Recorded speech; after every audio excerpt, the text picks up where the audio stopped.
կասկածության տակ է կամ ուղղակի ազատ է կամ չգիտեմ ինչ-որ ազատ վիճակում է գտնվում։ Ու այս ամեն ինչը կողմնորոշվեք, ինչ ենք ուզում մենք ինչ ենք ուզում։ 1000 ու մի դեպքով գալիս եք, ասում եք ինչու են մարդիկ կալանքի տակ, ինչու խափաման միջոց այլ չի կիրառվում, որը կարող է կիրառվել։ Հիմա եկել է հարցնում եք ինչու են դրանք վարչական հսկողության տակ եւ ոչ թե օրինակ հանցագործության մեջ, սպանության մեջ մեղադրվողը կամ ուղիղ կասկածյալ ազատության մեջ է, բայց օրինակ մեր ձևով ասողը կամ սրբազանները կալանքի մեջ են։ Բազմաթիվ մեղադրվողներ այժմ կրում են կալանք խափաման միջոցը քրեակատարական տարբեր ոչ բազմաթիվ դրսում չեն, կարող է լինել իրավիճակ, երբ կապ չունի հանցանքի ծանրությունը, նույնիսկ սպանության մեջ մեղադրվող անձը կրի խափանման այլ միջոց, այսինքն դատարանը որոշի, որ պետք է այլ խափանման միջոց նշանակի տվյալ անձի նկատմամբ, որովհետև խափանման միջոցի տեսակի որոշման հիմքում ոչ թե հանցագործության ծանրությունն է, այլ մի շարք այլ հանգամանքներ։ Կառավարությունում քննարկվել է Տիկին Գալյան համապատասխան ինչ-որ կառույցների եւ այլն։ Ինչ հետևեցի։ Կառավարությունում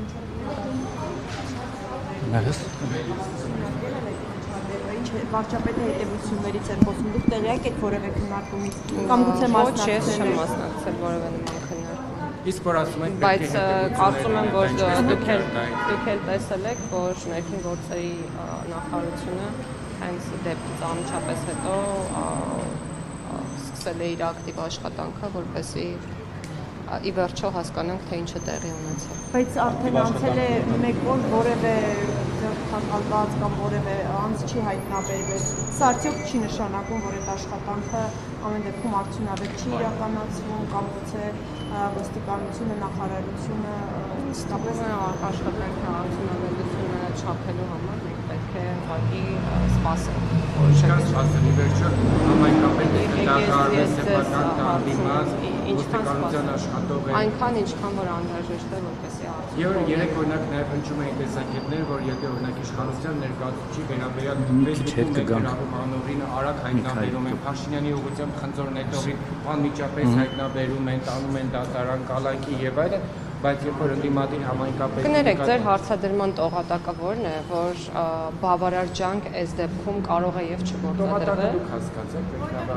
Ես այդպես հասկացա եւ ներողություն եմ խնդրում։ Ներողություն եմ խնդրում։ Ձեր ասածից ստացվում է այնպես, որ մեր պետությունում սպանության դեպքի արդիվ կարող է բավարար ջանք չգործադրվել, որպեսզի հայտնաբերվի։ Ոտի տեսնում ենք, որ մեր երկրում ձեռնարկվող օպերատիվ գործողությունների վերաբերյալ հանրային իրազեկում կարող է չիրականացվել, հաշվի առնելով այդ գործողությունների գաղտնի բնույթը։ Այլ բան, քան դա, ասել չեմ կարող եւ իրականության մեջ գոյություն ունենալ էլ չի կարող այլ բան։ տողատակային էր Տիկին Գալյան գործընկերոջը։ Ես այդպես հասկացա, որ մարդիկ օրինակ իրենց հայտարարությունների համար մեղավոր են ճանաչում։ Երեք օրինակ Միքայել Սրբազանը, դրանից առաջ Այլ Սրբազան, Բագրատ Սրբազանը, Սամվել Կարապետյանը։ Իսկ հանցագործները, իրական հանցագործները ազատության մեջ են կամ ինչ-որ թեթև կարգավիճակում։ Քրեական օրենսգիրքն է որոշում, թե որ արարքն է համարվում հանցավոր։ Գուցե սխալ է որոշում։ Եվ շատ լավ, քաղաքացիական նախաձեռնությամբ հանդես եկեք եւ փոխեք քրեական օրենսգրքի դրույթները։ Տեսեք, դիմում ենք ոստիկանություն, ասում ենք ներողություն, մենք կապ չունենք հնչականն է, հետո ասում է դատախազությունն է։ Լավ, շարունակեք։ Իսկ կներեք Տիկին Չէ, Սպասեք, լավ, թող ավարտենք։ քրեական օրենսգիրքը որոշում է, թե որ արարքն է հանցավոր արարք։ Դատարանն էլ հաշվի առնելով քրեական օրենսգրքի արդեն որոշածը կայացնում է որոշում։ Հանցագործ ասելով չպետք է նկատի ունենալ միայն մարդասպաններին, խարդախներին կամ չգիտեմ, թմրամիջոց վաճառողներին տարբերակում միանշանակ կա եւ այդ տարբերակումը տեղ է գտած հենց քրեական օրենսգրքում սանկցիաների մեջ է տարբերակ փակված։ Դա է ամբողջ խնդիրը։ Պոտենցիալ մարդասպաններ կեն անուններով կարող եմ ձեզ ուղարկել, որ կամ վարչական հսկողության տակ են, կամ տնային, կամ դրսում են առասարակ, կամ չգիտեմ, ինչ-որ գրավով ազատության մեջ են։ Ու այդ մարդիկ էլի ի վիճակ են վերջերս տնային կալանքի մեջ գտնվող մարդը որտեղ Աջափնյակում կարծում ներողություն մարդ սպանեց էլի։ Հա, Երևանիում մարդ սպանեց։ Դա ո՞նց հասկանալ։ Տնային կալանքի մեջ գտնվող 900 անձ կա։ 1600-ից ավել անձ այժմ գտնվում է կալանքի տակ անազատության մեջ եւ պահվում է քրեակատարական հիմնարկներում։ այդ մեծ բազմությունից հնարավոր են դեպքեր, երբ ըստ մեր պլանավորածի կամ ցանկացածի իրադարձությունը տեղի չունենա կամ տեղի ունենա հակառակ բան։ Ես չեմ ասում, որ դա լավ է կամ դա այդպես պետք է լինի, բայց մենք չենք կարող մեզ, այո, եւ մաքսիմալ բացառում ենք եւ հետեւաբար դուք խոսում եք բացառություններից։ Եվ բացառությունը հաստատում է օրինաչափությունը։ Շատ լավ է, որ ձեր ուշադրությունը հրավիրված է բացառությունների վրա, բայց ես ուզում եմ վստահեցնել, որ մեր ուշադրությունն էլ է այդ բացառությունների վրա հրավիրված եւ մենք փորձում ենք մինիմալ դարձնենք այդ բացառությունները, ընդհուպ մինչև բացառենք այդ բացառությունները։ Եթե իրավապահ համակարգը իր տեղում լիներ, հնարավոր էր արդյոք կանխել, հա, այս ողբերգությունը, հաշվի առնելով, որ օրինակ մերձաբանում մի քանի անգամ ձեր հարցին նախաքննությունը կպատասխանի, գուցե եւ կանխարգելի չի, գուցե եւ հնարավոր էր, գուցե եւ հնարավոր էր եւ գուցե եւ հնարավոր չէր։ Տեսեք, մենք իդեալական աշխարհում չենք ապրում, ցավոք, մեր երկրում այո տեղի են ունենում հանցավոր արարքներ եւ պետությունը ոչ բոլոր արարքներն է հասցնում կանխել եւ դա ամբողջ աշխարհում է, այնպես չէ որ միայն մեր երկրում է։ Այո, բավարար ջանք պետք է գործադրվի։ Ասում եմ, եթե օրինակ համայնքապետին են գնդակահարում, հասարակ քաղաքացու նկատմամբ կարան ավելի դաշար խոսել դրա մասին։ Մենք չգիտենք, նոր չկայք դուք, ես այդ մասն էի խոսում, մենք չգիտենք դեռ հանցագործություն կատարած անձինք ովքեր են։ Մենք չգիտենք պատվիրատուները ովքեր են, եթե կան այդպիսիք։ Մենք չգիտենք հանցագործության մոտիվը որն է, արդյոք դա անձնական է, արդյոք կապված է անձի ծառայողական պարտականությունների կատարման հետ։ Այսինքն մենք չունենք որևէ ելակետ, որ ես հիմա ձեզ հետ այստեղ քննարկեմ, ասեմ, այս պատճառներով է դա տեղի ունեցել, իսկ այս մարդիկ գուցե եւ իրենց աշխատանքում թերացել են։ Ինչ վերաբերում է հասարակ մարդկանց անվտանգ զգալու խնդրին, ապա մենք ոչ թե պետք է նայենք 1-2 դեպքը, որոնք իրականում զարհուրելի են, խոսքը նրա մասին չէ, ես չեմ մինիմիզացնում այդ դեպքերի ծանրությունը, այլ մենք պետք է նայենք մեր երկրում հանցավորության ընդհանուր վիճակագրությանը, որով որ մենք իրականում բավականին բարվոք